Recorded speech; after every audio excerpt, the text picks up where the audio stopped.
प्यारे विद्यार्थियों, बोर्ड द्वारा 2022-23 के लिए जो मॉडल पेपर जारी किया गया है, इसके कंप्लीट सॉल्यूशन की हम यहाँ पे वीडियो देख रहे हैं, जिसमें हम व्यवसाय अध्ययन को हम डिस्कस करेंगे और कंप्लीट सॉल्यूशन इसमें डिस्कस करेंगे। इससे पहले हमने आपके इकोनॉमिक्स या अदर सब्जेक्ट्स जो भी हैं जिसके लिए आपने कमेंट किया था, वो सारे के सारे अपलोड कर दिए गए हैं और इसके लिए आपने बेहतरीन कमेंट किया और इस विषय को भी हम सॉल्यूशन साथ लेकर के आपके पास में आ चुके हैं।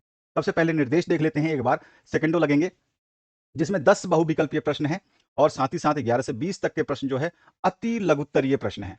उसके बाद जो है 21 से लेके 26 तक के जो प्रश्न हैं, ये सारे के सारे लघुत्तरीय प्रश्न हैं और उसके बाद जो अंतिम प्रश्न श्रृंखला है, जो बड़े उत्तर होंगे, वो 27 से 30 तक के हैं, जिसको विस्तृत उत्तरीय प्रश्न कहा गया है। तो इस तरह से 30 प्रश्नों की श्रृंखला इस वीडियो के माध्यम से आप देखने वाले हैं, जो ऑफिशियल मॉडल पेपर जारी किया गया बोर्ड के द्वारा और जो कि वेबसाइट पे अवेलेबल है, उसके हम सोल्यूशन को यहाँ पे देख रहे हैं।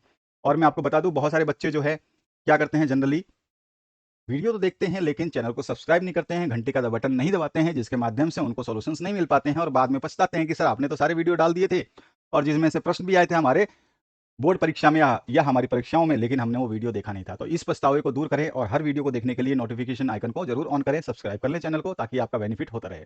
चलिए बहुविकल्पीय प्रश्नों की श्रृंखला को स्टार्ट करते हैं। यहाँ पे सबसे पहला जो प्रश्न पूछा गया, प्रबंध का सामाजिक उत्तरदायित्व है। तो आपने प्रबंध चैप्टर पढ़ा होगा, उसमें सामाजिक उत्तरदायित्व क्या है प्रबंध का। तो प्रबंध का जो है कर्मचारियों के प्रति भी होता है सामाजिक उत्तरदायित्व, साथ ही साथ जो है उपभोक्ता के लिए भी होता है और सरकार के प्रति भी होता है, क्योंकि ये सारे के सारे समाज के तत्व होते हैं। इसलिए इसमें से सभी जो ऑप्शन आपका सही है, यानी कि अ ऑप्शन करेक्ट हो जाएगा। इसके बाद जो दूसरा प्रश्न पूछा गया है, इसमें पूछा गया है वैज्ञानिक प्रबंध के जन्मदाता कौन थे। तो वैज्ञानिक प्रबंध के जन्मदाता जो है वो कौन है, तो एफ डब्ल्यू टेलर है। तो यहाँ पे 100 ऑप्शन करेक्ट हो जाएगा और इसके बारे में बड़ा क्वेश्चन भी दिया गया है, उसको हम डिस्कस करेंगे। वैज्ञानिक प्रबंध जो डब्ल्यू टेलर ने दिया था वो कौन कौन से थे, उसके बारे में विस्तार से बताएं, उस क्वेश्चन को हम देखेंगे। यहाँ पे एक भी प्रश्न नहीं छोड़ा जाएगा, चाहे अथवा हो चाहे मेन क्वेश्चन हो, कोई भी। हम जब वीडियो बनाते हैं तो हम सॉल्यूशन इस तरह से देते हैं कि बच्चे जो है एग्जाम में क्या लिखेंगे कि वो टॉपर बन सकते हैं, क्योंकि बच्चे सारे तो अच्छा लिखते हैं लेकिन उनके नंबर नहीं आते। उसका रीजन क्या है कि वो सही तरीके से नहीं लिखते हैं, या फिर उनको लिखना नहीं आता है, या फिर उनको स्कूल में टीचर ये गाइड नहीं करते कि आप एग्जाम में इस तरह से लिखेंगे। वो केवल आंसर आंसर है, चलो रामायण गा दी और थोड़ा सा उसके बारे में बता दिया और इस तरह से लिख देते हैं, वो सबसे बड़ी समस्या है। चलिए कोई बात नहीं, हम उसको बीच बीच में डिस्कस करते रहेंगे कि आपको किस तरह से आंसर्स लिखना है, और वो सारी चीजें मैं इस वीडियो के माध्यम से आपको बताने वाला हूं। अगला जो क्वेश्चन है, जॉर्ज और टेरी के अनुसार नियोजन के प्रकार हैं।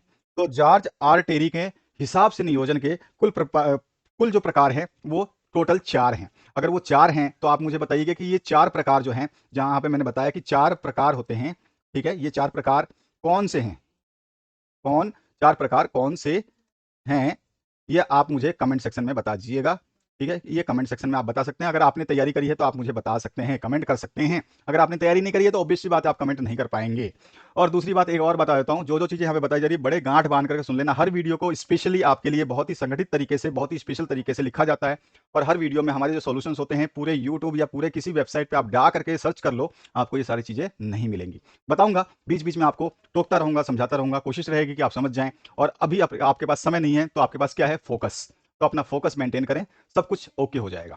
तो यहाँ पे चौथा जो क्वेश्चन है, इसमें पूछा गया, गलत संगठन संरचना व्यावसायिक निष्पादन को रोकती है तथा यहां तक कि उसे नष्ट कर देती है। यह कथन किसने कहा था, तो यह कथन जो है भैया ड्रकर ने कहा था। ठीक है, तो ये ड्रकर का स्टेटमेंट है, तो यहाँ पे अ ऑप्शन करेक्ट हो जाएगा। अगले प्रश्न की बात करते हैं। सभी जितने भी आपके पास जो सॉल्यूशंस देख रहे हैं, जितने भी हमने वीडियो अपलोड किए हैं, और इस वीडियो के एंड में भी चैनल के, जब भी आप वीडियो को देखते हैं तो उसका एंड तक अगर आप पहुंचते हैं तो एंड में आपको प्लेलिस्ट मिलती है। अगर आप उस प्लेलिस्ट को टच करते हैं, इसी वीडियो के ऊपर आएगा, यहाँ पे प्लेलिस्ट आएगा, जब वीडियो खत्म होगी तो उसको टच करते हैं तो आपको सारे सब्जेक्ट दिखाई देंगे।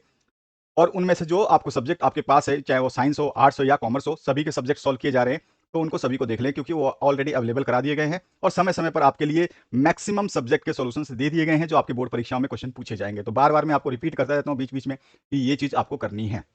पांचवा जो प्रश्न पूछा गया है, एक बड़े संगठन में नियुक्तिकरण उत्तरदायी है। तो एक बड़े संगठन में जो है नियुक्तिकरण जो है उत्तरदायी है, वो किसके लिए है, उच्च प्रबंध के लिए भी है, मध्य प्रबंध के लिए भी है और निम्न प्रबंध के लिए है। यहाँ पे ऑप्शन नंबर जो द है ये गलत दिया गया है, इनमें से सभी जो है इसका आंसर होगा, इनमें से सभी। ठीक है, तो यहाँ पर जो ऑप्शन दिया गया है ये गलत है और यहाँ पे आ जाएगा इनमें से सभी। ठीक है, तब जाके आपका ये राइट आंसर होगा, इनमें से सभी। उसके बाद आते हैं नेक्स्ट क्वेश्चन की तरफ। नेक्स्ट क्वेश्चन में पूछा गया है, निर्देशन के तत्व हैं। तो निर्देशन के कौन कौन से तत्व हैं, तो पर्यवेक्षण भी है, नेतृत्व भी है और अभिप्रेरणा भी है, यानी कि सभी के सभी निर्देशन के तत्व होते हैं, यानी कि हमारा ऑप्शन जो है इनमें से सभी। इसके बाद फिर से आपका जो क्वेश्चन है 7 नंबर, इसमें भी सभी के सभी आएगा। इसके बाद आते हैं नेक्स्ट क्वेश्चन की तरफ। इसमें पूछा गया नियोजन आवश्यक है। नियोजन किसके लिए आवश्यक है? तो लघु उपक्रम के लिए, यानी छोटे उद्योगों के लिए भी आवश्यक है, मध्यम श्रेणी के उद्योग हैं, जो मिडिल श्रेणी के उद्योग हैं, उनके लिए भी आवश्यक है, बड़े आकार के उपक्रम के लिए भी आवश्यक है। यानी कि यहां से फिर से आपका आंसर हो जाएगा उपयुक्त सभी के लिए ये आवश्यक है। उसके बाद आते हैं नेक्स्ट क्वेश्चन की तरफ। इसमें पूछा गया है वित्तीय प्रबंध की परंपरागत विचारधारा को त्याग दिया गया था। तो इस वित्तीय प्रबंध की परंपरागत विचारधारा को त्यागा गया था 1930 से 1940 के बीच में, जो कि इसमें ऑप्शन ही नहीं है। तो हमारा यहाँ पे स ऑप्शन जो है ये मिसप्रिंट हुआ है, तो यहाँ पे हमारा आंसर हो जाएगा सॉरी 1900, तो यहाँ पे 1030 दिया है, तो ये आपका है 1930 से 1940 में। ठीक है, तो ये आपका राइट ऑप्शन है। तो यहाँ पर ये ऑप्शन जो है ये करेक्ट नहीं है, ध्यान रखना। तो ये आपका राइट आंसर क्या है? 1930 से 1940 में जो है इसको त्यागा गया था। इसके बाद आते हैं नेक्स्ट क्वेश्चन की तरफ। नेक्स्ट जो क्वेश्चन है इसमें पूछा गया है भारत में कुल स्टॉक एक्सचेंज यानी शेयर बाजारों की संख्या कितनी है? तो भारत में कुल स्टॉक एक्सचेंज आज की गणना के हिसाब से 23 है। तो यहाँ पे स ऑप्शन जो है आपका करेक्ट हो जाएगा। इसके बाद 10वां जो आपका बहुविकल्पीय प्रश्न है, इसमें पूछा गया ए एच मैस्लो निवासी थे। तो ए एच मैस्लो जो है अमेरिका के निवासी थे। तो यहां पर जो आपका अ ऑप्शन बिल्कुल करेक्ट ऑप्शन है। इसके बाद आते हैं हम नेक्स्ट क्वेश्चन की तरफ, जिसमें अति लघु उत्तरीय यानी कि 2 अंक के प्रश्न पूछे जा रहे हैं। तो 2 अंक का पहला प्रश्न जो पूछा जा रहा है, इसमें पूछा गया नियोजन की परिभाषा दीजिए। अगर आप इस वीडियो को स्किप करते हैं, भागते हैं, दौड़ते हैं, तो आपको कुछ भी समझ में नहीं आने वाला, क्योंकि इस वीडियो को मैं बहुत ज्यादा डिटेल में आपको बताने वाला हूं। तो यहां पर जो है नियोजन की परिभाषा क्या है? नियोजन प्रबंध का वह कार्य है जिसमें लक्ष्यों का निर्धारण करना और उन्हें प्राप्त करने हेतु की जाने वाली विभिन्न प्रकार की क्रियाओं को शामिल किया जाता है। यह है आपका नियोजन की परिभाषा। लेकिन मैं हमेशा आपको लास्ट वीडियो में बता चुका हूं कि मैं हमेशा सबसे ज्यादा महत्व देता हूं किसी ना किसी अर्थशास्त्री की अगर आप जो है परिभाषा लिखते हैं, तो उसको एग्जाम में कभी भी डिस्कस करते हुए नहीं, बल्कि उसको समझते हुए बोलेगा कि इस बच्चे ने बहुत बेहतरीन जो है लिखा है। इसका मतलब जो हमारा दूसरा डेफिनेशन अगर आप लिख सकते हैं, यानी कि मैं यहाँ पे बोलूँ या, तो या जो है आप लिख सकते हैं, ऊपर वाला लिखें या नीचे वाला, तो आप बोल सकते हैं कुंटज और ओ डोनेल के अनुसार जो है क्या करना है, कैसे करना है, कब करना है और किससे कराना है, इसका पहले से निर्णय लेना ही नियोजन कहलाता है। ध्यान रखना है, आप दोनों में से कोई भी डेफिनेशन लिख सकते हैं। यहां पर जो वीडियो बनाए जाते हैं 100% परिणामी होते हैं। 100% परिणामी आप कमेंट सेक्शन में देख सकते हो। बच्चे क्या बोलते हैं? सर काश हमने पढ़ लिया होता, काश आपके चैनल को पहले से सब्सक्राइब करके घंटी का बटन दबा दिया होता। तो काश वाला ऑप्शन मत छोड़ना, अगर ऑप्शन छोड़ते हो तो बाद में पछताना मत। तो यहाँ पे 12वां क्वेश्चन की बात करें, तो इसमें क्या पूछा गया? प्रबंध के कोई 2 उद्देश्य लिखिए। प्रबंध के मैंने यहाँ पे 5 उद्देश्य लिखे हैं, आप इसमें से कोई भी 2-3 याद कर सकते हैं, लेकिन मैं कहूंगा कि 5 याद करो ना यार, आप भूलोगे तो कितने भूलोगे। तो यहाँ पे 5 उद्देश्य मैंने आपके लिए लिखे हैं। पहला उद्देश्य जो है न्यूनतम प्रयासों से अधिकतम परिणाम प्राप्त को करना। ठीक है, मतलब परिणाम को प्राप्त करना। साथ ही साथ संस्था के पूर्व निर्धारित लक्ष्यों को प्राप्त करने में यह सहायता प्रदान करता है। साथ ही साथ ये श्रम और पूंजी के मध्य अच्छे संबंध की स्थापना करता है। साथ ही साथ जो है उपलब्ध साधनों का अधिकतम उपयोग जो है बताता है, और उसके अलावा कर्मचारियों के विकास में ये सहायक है और मालिकों के हितों की रक्षा भी करता है। तो प्रबंध के बहुत सारे उद्देश्य हैं, लेकिन मैंने यहाँ पे 5 आपको उद्देश्य बता दिए हैं। अगर ये 3 नंबर का क्वेश्चन आता है तो भी आप इसमें ये सारे डिटेल्स लिख सकते हो। ध्यान रखना है आपको, जो चीजें यहाँ पे बताई जा रही है, वीडियो स्किप करके भागने का बहुत जल्दी होता है, स्क्रीनशॉट लेकर के मजे लेते हो, लेकिन जो वीडियो हम लोग 1-1 घंटे का बताते हैं, बनाते हैं, उसका उद्देश्य क्या है कि जो बच्चा पढ़ना चाहता है, जो कुछ सीखना चाहता है, वो यहाँ से सीख सकता है। आगे बढ़ते हैं नेक्स्ट क्वेश्चन की तरफ। प्रबंध की परिभाषा लिखिए। अब प्रबंध के बारे में यहां से पूछ लिया इसने, लेकिन हम परिभाषा भी अपने हिसाब से देंगे और बेहतरीन परिभाषा देंगे जो सभी को याद हो पाए। प्रबंध की परिभाषा क्या है? प्रबंध ये जानने की कला है कि आप यथार्थ यानी कि मतलब आज के समय में, यानी कि प्रेजेंट टाइम में व्यक्तियों से क्या करवाना चाहते हैं, और इसके बाद यह देखना है कि कार्य सर्वोत्तम और मितव्ययता पूर्ण से जो है पूर्ण विधि से कैसे किया जा सकता है। ठीक है ना, मितव्ययता पूर्ण से या सर्वोत्तम रूप से कैसे किया जा सकता है, यही प्रबंध की परिभाषा है। एक परिभाषा आप ये लिख सकते हैं। अगर मैं बात करूं कि एक अर्थशास्त्री की परिभाषा देनी है आपको, तो यहां पर आप बोल सकते हैं हेनरी फ्योल के अनुसार प्रबंध का अर्थ भविष्य के लिए पूर्व अनुमान यानी कि भविष्य की प्रिडिक्शन करना, भविष्यवाणी करना, योजना बनाना, संगठन करना और निर्देशन देना और समन्वय व नियंत्रण करने से है। तो ये भी आप डेफिनेशन लिख सकते हैं। तो दोनों डेफिनेशंस आपके सामने हैं, आप दोनों में से कोई भी यूज कर सकते हैं। सारी की सारी पीडीएफ अवेलेबल करा दी गई हैं, और समय पर आप जरूर इसको डाउनलोड कर लें, क्योंकि आने वाले समय में ये जो भी पीडीएफ्स हैं आपको नहीं मिल पाएगी, क्योंकि ये लिंक कुछ समय के लिए ही आपके लिए अवेलेबल कराई गई हैं। उसके बाद ये लिंक जो है सारी की सारी डीएक्टिवेटेड हो जाएंगी, तो आपको समस्या बाद में झेलनी पड़ सकती है। उसके बाद में आप कमेंट करें कि सर मुझे इसका पीडीएफ चाहिए, मुझको उसका पीडीएफ चाहिए, तो आपको नहीं मिल पाएगा। पहले ही बताता हूं, मैंने जितने भी पीडीएफ डाउनलोड किए हैं, अगर आप जो उसमें से कोई भी डाउनलोड करना चाहते हैं, वेबसाइट को इमीडिएट विजिट करें, और जो भी आपको यहाँ पे निर्देश दिए जा रहे हैं कि किस वेबसाइट से डाउनलोड करना है, कैसे डाउनलोड करना है, सारी चीजें हमने बता दी है। प्लेलिस्ट अंत में आएगी, और उस प्लेलिस्ट को देख करके आप सब कुछ समझ जाएंगे। बीच बीच में आपको थोड़ा समय टोकता रहूंगा, ताकि आप लोग जो भी वीडियो को स्किप कर रहे हैं वो कम से कम इस बात को सुन पाएं। तो यहाँ पे 14 नंबर क्वेश्चन जो है, संगठन की कोई 2 विशेषताएं लिखिए। संगठन की बहुत सारी विशेषताएं हैं, उसमें से 2 ही विशेषताएं आपसे पूछी गई हैं। मैंने यहाँ पे 4 विशेषताएं बताई हैं। संगठन जो है व्यक्तियों का एक समूह होता है जो अधिकारी के नेतृत्व और निर्देशन में कार्य करता है, सबसे पहला। दूसरा जो है, संगठन का एक सामान्य उद्देश्य होता है और यह इन सामान्य उद्देश्यों की प्राप्ति के लिए जो है कार्य करता है। तीसरा, संगठन प्रबंध का एक महत्वपूर्ण कार्य होता है। ठीक है, प्रबंध का जो है ये महत्वपूर्ण कार्य होता है। इसके बाद चौथा जो आप लिख सकते हैं, संगठन एक जो है निरंतर और सतत यानी कि हमेशा चलने वाली प्रक्रिया होती है। तो यहाँ पे आपको इसमें से केवल 2 ही लिखने हैं, मैंने यहाँ पे 4 बताए हैं। कभी भी जो आपसे क्वेश्चन में 2 पूछे ना, आप 3 लिखिए, क्योंकि हो सकता है एक आपने बाई मिस्टेक गलत लिख दिया हो, तीसरा आपका गलत नहीं होगा। एग्जामिनर आपको पूरे के पूरे मार्क्स देगा। ध्यान रखिएगा, टॉपर्स कैसे लिखते हैं, उनके नंबर क्यों ज्यादा आते हैं, यहाँ पे हर वीडियो में बताया जाता है कि आपको ये चीज फॉलो करनी है। अगर आप वीडियो स्किप करते जाएंगे आपको कभी नहीं पता चलेगा, जिंदगी में कभी भी अच्छे नंबर प्राप्त नहीं कर सकते जब तक आप निर्देश फॉलो नहीं करेंगे। ठीक है, निर्देश बहुत बड़ी चीज होती है और सुनना, जो सुनता नहीं है वो समझता नहीं है। अगले क्वेश्चन की बात करते हैं।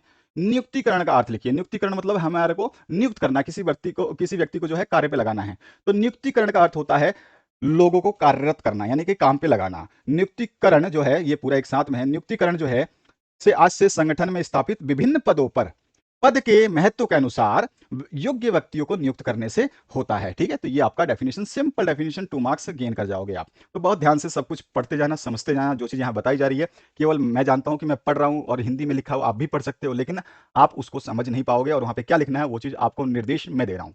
तो यहाँ पर जो है अभिप्रेरणा की क्या अवधारणा है लिखना है आपको।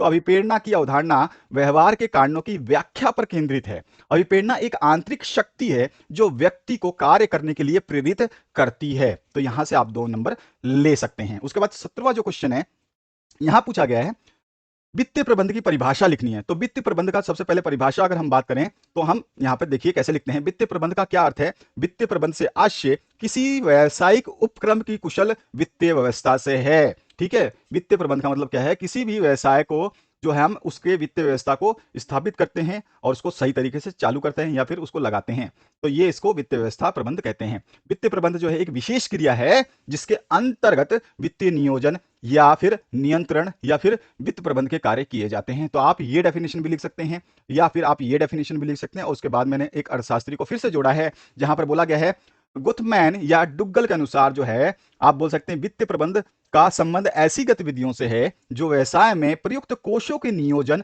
एकमात्र नियंत्रण एवं प्रशासन से जुड़ी हुई हों। तो यहाँ पे आपको मैंने 3 डेफिनेशंस बताए हैं। आपको कौन सा याद करना है आपके ऊपर डिपेंड है। हर चीज को मैं विस्तृत तरीके से, बेहतरीन तरीके से आपको समझाता हुआ चलूंगा। इस वीडियो को आपको स्किप करना है तो आप स्किप करके आगे बढ़ सकते हैं, स्क्रीनशॉट लेना है तो उसको भी लेकर के आप बढ़ सकते हैं। बाकी पीडीएफ आपको डाउनलोड करना है तो बीच बीच में निर्देश देते जाएंगे और उनको आप फॉलो करके पीडीएफ भी डाउनलोड कर सकते हैं। याद रहे कि पीडीएफ जो है सीमित समय के लिए अवेलेबल रहेंगे। यहाँ पे 18 नंबर क्वेश्चन है, व्यावसायिक वित्त के 2 महत्व लिखिए। तो व्यावसायिक वित्त के महत्व आपको 2 लिखने हैं, मैंने यहाँ पे 3 बताए हैं। व्यावसायिक वित्त की व्यवसाय को स्थापित करने और व्यवसाय को चलाने के लिए महत्वपूर्ण माना जाता है। तो ये पहला महत्व बता सकते हैं। व्यावसायिक क्रियाओं के आधुनिकरण यानी कि उसको जो है नई नई टेक्नोलॉजी आती है उसके लिए और उसको विस्तार यानी कि एक्सपांसन के लिए, विविधीकरण, उसमें नए नए जो है मेथड लाने हैं या फिर उसको अलग अलग करना है, उसके लिए महत्वपूर्ण माना जाता है। और संपत्तियों को खरीदने के लिए, दैनिक क्रियाकलापों के लिए जो है इसको भी व्यावसायिक वित्त हमारे को चाहिए। तो 3 हमने रीजन लिखे हैं, आप 2 इसमें से महत्व बता सकते हैं। बाकी मैं कहूंगा हमेशा जब जितना पूछे 2 तो आप लिखिए 3, आपसे पूछे 3 तो आप लिखिए 4, लेकिन मैं सॉल्यूशंस दूंगा आपको एक्स्ट्रा हमेशा। ठीक है, आते हैं नेक्स्ट क्वेश्चन की तरफ। कार्यशील पूंजी का क्या अर्थ है, इसको लिखना है। तो देखिए गेटनबर्ग के अनुसार सामान्यतः कार्यशील पूंजी से आशय चालू संपत्तियों के चालू दायित्वों पर आधिक्य से है। ये पहला ही आपका आंसर हो गया, इसके अलावा आपको लिखने की जरूरत नहीं है। अगर आप इस डेफिनेशन को, जब भी आप अर्थशास्त्री के डेफिनेशन को लिखते हैं, या चाहे वो छोटा हो या बड़ा हो, चाहे वो 4 नंबर का हो या 2 नंबर का हो, आपको अगर अर्थ पूछा है तो आप अर्थशास्त्री को यूज करते हैं तो इसका मतलब आपका आंसर कंप्लीट हो जाता है। लेकिन फिर भी आप थोड़ा सा डिटेल देना चाहें तो मैं आपको बताऊं, कार्यशील पूंजी व्यवसाय की शोधन क्षमता को बनाए रखने में सहायक होती है। यह व्यवसाय में दिन प्रतिदिन हानि की रोजाना के खर्चों के लिए आवश्यक होती है। ठीक है, कार्यशील पूंजी उसी को कहा जाता है। नेक्स्ट जो क्वेश्चन है, मुद्रा बाजार का अर्थ लिखिए। तो देखिए यहाँ पे मुद्रा बाजार के अर्थ को मैं समझा रहा हूं। मुद्रा बाजार का अर्थ क्या है? जिस प्रकार वस्तु बाजार में वस्तु का क्रय और विक्रय होता है, ठीक उसी प्रकार मुद्रा बाजार में मुद्रा का क्रय और विक्रय होता है। किंतु मुद्रा के ऐसे क्रय या विक्रय का अर्थ मुद्रा के उधार लेन देन से है, यानी कि यहाँ पर जो मुद्रा बाजार में होता है, इसमें मुद्रा का क्रय विक्रय जो है उधार लेन देन में होता है, और मुद्रा बाजार जो है अल्पकालीन कोषों की व्यवस्था करता है। ठीक है, तो ये सबसे पहला चीज है।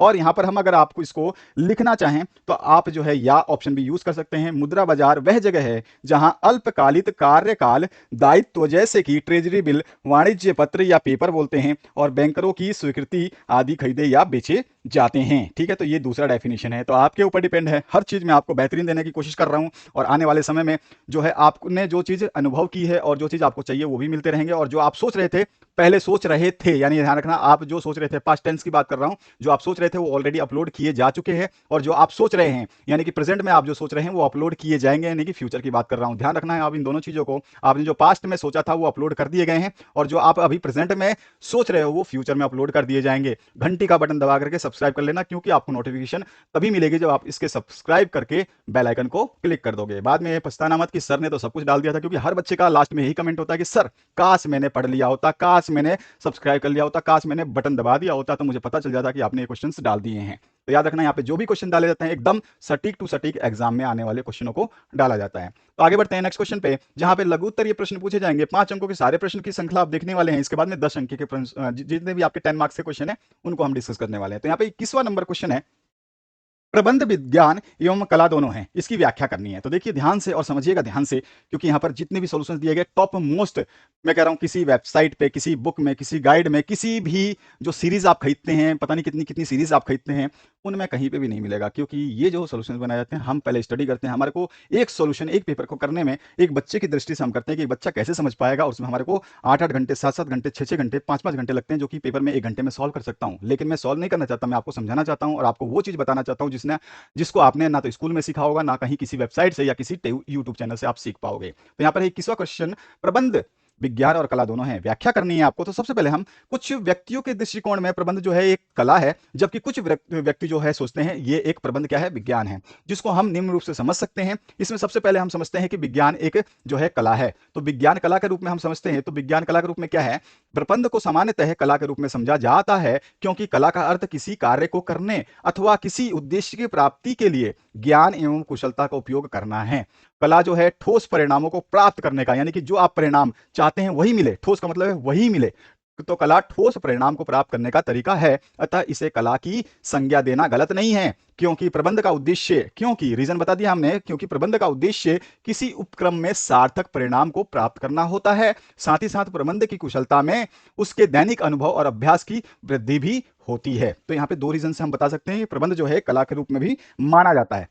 लेकिन क्वेश्चन में बोला है कि प्रबंध कला और विज्ञान दोनों हैं, तो इसकी व्याख्या हम करने वाले हैं। तो हमने तो कला बता दिया, अब हम विज्ञान के बारे में बताने वाले हैं। तो प्रबंध जो है विज्ञान के रूप में कैसे हम जस्टिफाई करेंगे, तो इसी तरह व्यावसायिक प्रबंध निश्चित सिद्धांतों पर आधारित सुव्यवस्थित ज्ञान का भंडार है। कोई भी चीज जो है कुछ ना कुछ ज्ञान लेके चलता है, और हर चीज किसी ना किसी सिद्धांत को जो है अपनाता है। चाहे आपके घर में हो, चाहे बाहरी जीवन में देखें, हर जगह पे एक सिद्धांत लागू होता है। उस सिद्धांत को आप कभी भी अनुभव नहीं कर पाते, क्योंकि आपने उसके बारे में कभी जिंदगी में सोचा नहीं है, और जब आप सोचोगे तो आपकी क्लास और आपका ये पेपर जब तक निकल चुका होगा। तो अभी से सोचना शुरू कर दीजिए कि सब कुछ सिद्धांत पे चलता है। हर चीज, पृथ्वी आपको जिंदा रख रही है, उसके ऊपर भी कोई सिद्धांत लागू है। पेड़ पौधा, बारिश, सब कुछ सिद्धांत पे होता है। आप खाना खाते हैं वो भी सिद्धांत पे लागू है। हर चीज सिद्धांत पे लागू है, सिद्धांत को भूलना मत। ये प्रिंसिपल जो है हर जगह लागू होता है, दैनिक क्रियाओं में लागू होता है, सोने से उठने और उठने से बैठने तक लागू होता है।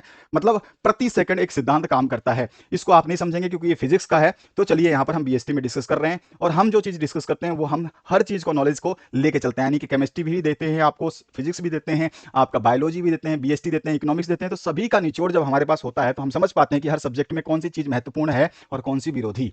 तो यहाँ पर इसी तरह व्यावसायिक प्रबंध निश्चित सिद्धांतों के आधारित सुव्यवस्थित ज्ञान का भंडार होती है, और विद्वानों ने अपने अनुभव और ज्ञान के आधार पर समय समय पर व्यवसाय संबंधी अनेक सिद्धांतों का प्रतिपादन किया है, आविष्कार किया है, या उन्होंने अपना सिद्धांत दिया है, जो प्रबंध को विज्ञान की कोटि में रखने के लिए काफी पर्याप्त माने जाते हैं। तो हम निष्कर्ष के स्वरूप कह सकते हैं कि उपयुक्त अध्ययन के उपरांत हम कह सकते हैं कि प्रबंध कला और विज्ञान दोनों ही है। वास्तव में इसके वैज्ञानिक जो है, वैज्ञानिक एवं कलात्मक रूपों को अलग नहीं किया जा सकता। यानी कि ये वैज्ञानिक भी है और कला भी है, ये विज्ञान भी है और कला भी है, इसको अलग नहीं किया जा सकता। और सैद्धांतिक ज्ञान व्यवहारिक ज्ञान के बिना, यानी कि जो भी आपके पास में प्रिंसिपल्स हैं, अगर उसको आपने रेगुलरली अपनाया नहीं है, अगर आपने व्यवहार में लाया नहीं है, तो उसके बिना जो है ये अधूरा है। और इसी तरह से जो आपने अपनाया है और उसको जो सैद्धांतिक में आपने प्रयोग नहीं किया है तो उसके बिना जो है उसका भी उपयोग नहीं हो सकता है। अर्थात हम कह सकते हैं कि कुशल प्रबंध के लिए प्रबंध का ज्ञान और अनुभव दोनों ही परम आवश्यक है। ठीक है,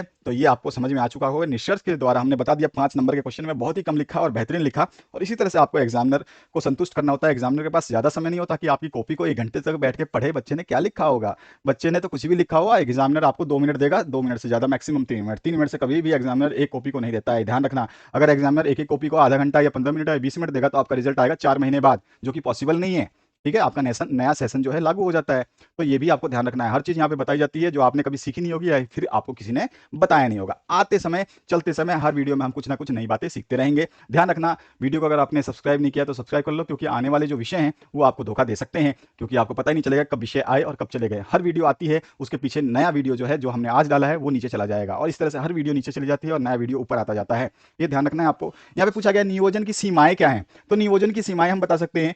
पहली सीमा क्या है, नियोजन जो है समय नष्ट करने की प्रक्रिया होती है। ये सीमा है भाई, नियोजन तो हम करते हैं लेकिन ये समय नष्ट करता है। साथ ही साथ नियोजन जो है रचनात्मकता को भी कम करता है, आपके अंदर जो भी क्रिएटिविटी है उसको भी कम करता है। साथ ही साथ जो नियोजन दृढ़ता उत्पन्न करता है, बहुत ही ज्यादा दृढ़ता उत्पन्न करता है, इसको हम भी समझेंगे। और नियोजन सफलता का आश्वासन नहीं है कि आपने जो प्लानिंग करी वो एकदम 100% सही होगी, ये बिल्कुल करेक्ट नहीं है। और साथ ही साथ परिवर्तनशील वातावरण में नियोजन प्रभावी नहीं होता। जहां पे हर चीज चेंज होता है वहां पे प्लानिंग आपका फेल होना ही होना है। आपने सोचा कि कल यार मैं जाऊंगा, मैंने राजधानी की टिकट बुक कर ली और मुझे अजमेर से जयपुर जाना है, या फिर मुझे बल्लभगढ़ से आपका कानपुर जाना है। तो आपने जो भी आपने प्लानिंग बनाई है वो परिवर्तनशील वातावरण में है, यानी कि गवर्नमेंट के ऊपर है, किसी दूसरे के ऊपर है, तो वो चेंज हो जाता है, तो प्रभावी वहां पे नहीं रहता। तो ये चीज तो आपने समझ लिया डिटेल में, जो चीज मैंने आपको समझाने की कोशिश करी। अब इसको हम अपने शब्दों में पिरो देंगे। सबसे पहले नियोजन समय नष्ट करने वाली प्रक्रिया है। तो नियोजन जो है एक खर्चीली प्रणाली है, क्योंकि इसमें योजना बनाने में बहुत समय और श्रम भी लगता है, यानी कि मेहनत भी लगती है, और उन्हें लागू करने के लिए समय भी नहीं बचता, क्योंकि इसको बनाने में ही ज्यादा समय लग गया है। इस कारण लागत में वृद्धि हो जाती है, यानी कि इसमें जो है समय वृद्धि, अगर आपका समय खर्च होता है इसका मतलब आपका पैसा बर्बाद हुआ। ध्यान रखना, आपका समय ही आपका पैसा है। बोलते हैं ना, टाइम इज मनी। अगर आपने ये सीखा है तो आप जो है बिजनेस स्टडीज को अच्छी तरह से जानते हैं। तो इस कारण जो है लागत में वृद्धि होती है, और कभी कभी तो नियोजन से मिलने वाला जो लाभ है, यानी कि हमने जो प्लानिंग बनाई है कि भविष्य में ये करेंगे वो करेंगे, उससे मेरे को ये फायदा होगा, वो क्या होता है कि नियोजन करते समय, यानी कि प्लानिंग करते करते जितना हम खर्च कर देते हैं उसके कम हो जाता है। यानी कि हमने जो प्लानिंग करते समय जो खर्चा किया है या जो हमने अपना समय दिया है, उस समय का महत्व लास्ट में नहीं मिलता है, क्योंकि हमने नियोजन में ज्यादा व्यय किया अपने समय का या फिर अपने पैसे का। लेकिन हमारा जब नियोजन बना और उसका परिणाम मिला तो हमने देखा कि हमने जो भी इसमें इनपुट दिया था वो आउटपुट में नहीं मिला। तो वही जो हम बोल रहे हैं कि लाभ जो है वैसे व्यय की अपेक्षा जो है कम हो जाती है। तो पहला आपको चरण समझ में आ चुका होगा कि नियोजन जो है समय नष्ट करने की प्रक्रिया होती है। ये नियोजन की सीमाएं हैं, ध्यान रखना है हर चीज को।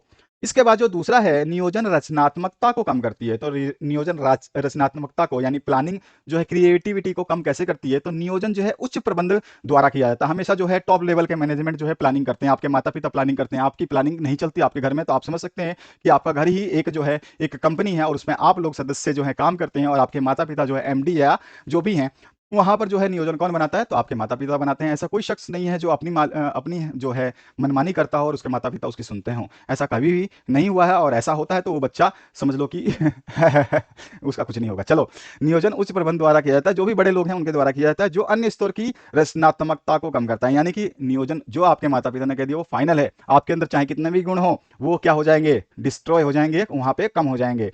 क्या करना है, कब करना है और किसके द्वारा किया जाना है, ठीक है ना। मतलब सुबह रोटी क्या बनेगी, कब बनेगी और किसके द्वारा बनाई जाएगी, ये भी निश्चित जो है उच्च प्रबंध करता है। पहले से ये सुनिश्चित होता है, और कर्मचारियों को केवल वैसे ही करना होता है, यानी कि आप लोगों को वैसे ही, जिसको निर्देश दिया जाता है उसको वैसे ही करना होता है जैसे उन्हें निर्देश दिए जाते हैं, ना तो इसमें वो कोई विचलन करने के लिए अधिकृत होते हैं। यानी कि इसमें कोई मनमानी उनको करने के लिए छूट नहीं दी जाती है। आपको कोई छूट नहीं दी जाती, आपको कहा गया है कि ये काम करना है तो करना है, भले उसके लिए आपके लात जूते पड़े वो बात अलग है, लेकिन अगर आप नहीं करते हो तो पड़ेंगे, करते हो तो नहीं पड़ेंगे। सिंपल सी बात है। मैं आपको एग्जाम्पल आपके घर से मतलब इसको नियोजन को लेके चल रहा हूं, आपके घर पे समझा रहा हूं, आपके घर के अंदर इन होम की बात कर रहा हूं।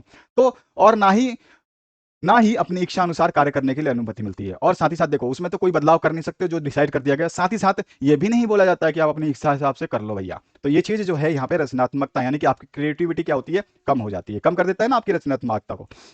इसके बाद जो है हमने बताया नेक्स्ट पॉइंट में, नियोजन जो है वो क्या करता है, दृढ़ता उत्पन्न करता है। नियोजन में एक निश्चित मार्ग पर ही कार्य करना पड़ता है, जो बताया गया उसके हिसाब से आप चलोगे, अर्थात कर्मचारियों को योजना के अनुरूप ही काम करना पड़ता है, जो भी आपको बताया गया उसके अनुरूप काम करना पड़ता है, जिसके कारण व्यक्तिगत रुचि, जो आपके अंदर इंटरेस्ट है और पहल शक्ति जो है, आप जो करना चाहते हैं वो समाप्त हो जाती है, और इस प्रकार नियोजन से जो है व्यक्तिगत स्वतंत्रता का हनन होता है, यानी कि आपकी स्वतंत्रता छीन ली जाती है। यानी कि नियोजन जो है दृढ़ता उत्पन्न कर देता है, और साथ ही साथ नियोजन सफलता का आश्वासन नहीं है, यानी कि आपने जो प्लानिंग बनाई वो 100% सिक्योर होगी, इम्पॉसिबल।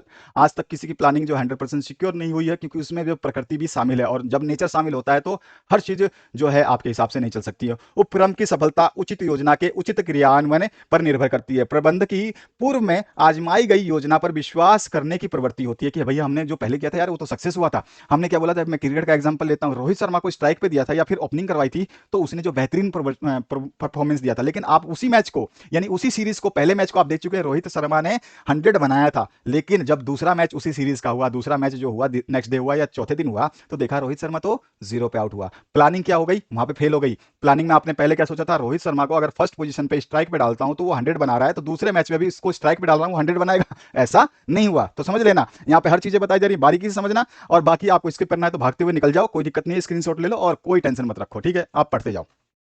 तो योजना जो है विश्वास की, जो विश्वास करने की प्रवृत्ति होती है, हम विश्वास पे ही चलते हैं योजना, लेकिन सदैव ऐसा नहीं होता है, और ऐसा नहीं होने से क्या होता है, योजना जो हमारी सफल नहीं हो पाती और जो है वो दोबारा विफल हो जाती है, और उसको हमें दोबारा बनाना पड़ता है, ठीक है। तो इसी तरह से हम कह सकते हैं कि नियोजन जो है सफलता का आश्वासन नहीं देती। कोई भी प्लानिंग हो आपके, आपने बनाई हो, आप तो हमेशा रोजीना प्लानिंग बनाते हो, सुबह उठ के ये करूंगा और ये करूंगा, सुबह पता चलता है कि पापा लेके डंडा खड़े हैं, निकल तू गेट से बाहर, निकल तू घर दरवाजे से बाहर, सारी की सारी प्लानिंग आपकी धरी रहती है। तो आप अपने अपने से रिलेट करो ना, आपके जितने भी सब्जेक्ट है ना आप अपने से रिलेट कर सकते हो, इकोनॉमिक्स हो, बीएसटी हो, फिजिक्स हो, केमिस्ट्री हो, सबको आप अपने से रिलेट कर सकते हो। दिन में मैं कहता हूँ 24 घंटे में जो काम करते हो उसमें सारा का सारा सिलेबस निचोड़ के आप रख सकते हो, उसको मैं समझाता रहता हूँ हर वीडियो में, लेकिन आप लोग क्या करते हो, वीडियो को स्किप कर देते हो। हम तो वीडियो बनाते हैं 2 घंटे का, लेकिन आप 5 मिनट में उसको खत्म कर देते हो, लेकिन समस्या आपकी नहीं है, समस्या आपके नेचर की है, ठीक है। चलिए कोई बात नहीं, और हमारा तो यही अधिकार रहेगा कि आप लोगों को समझाते हुए चलें, बाकी आप लोग देखें ना देखें, भविष्य में बहुत सारे बच्चे हैं जो देखने का प्रयास करेंगे और इसको प्रयासरत होते हुए देखेंगे भी, और अपना भविष्य भी सुधारेंगे।